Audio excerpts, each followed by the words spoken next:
مرجع اعلیٰ جہان تشیع آیت اللہ العظمی سید صادق حسینی شیرازی دامظلہ کے کلام میں ام المومنین حضرت خدیجہ الکبریٰ سلام اللہ علیہا کے مقام و منزلت کا تذکرہ۔ ہر خاتون ایک مرد کے برابر بہت بڑی صلاحیت کی مالک ہوتی ہے، لہٰذا اسے چاہیے کہ اس صلاحیت کو اللہ کے دین کے راستے میں صرف کرے۔ اس میں کوئی شک نہیں کہ امر بالمعروف و نہی عن المنکر کا فریضہ سب پر واجب ہے، البتہ اخلاقی نکات اور صبر و تحمل کے نکات کی رعایت کرتے ہوئے۔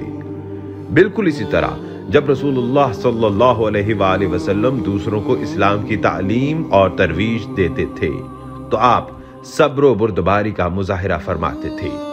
بس اگر اسلام کی تبلیغ کرتے ہوئے کسی نے آپ کی بات قبول نہ کی تو اس کے ساتھ سختی کے ساتھ پیش نہ آئے۔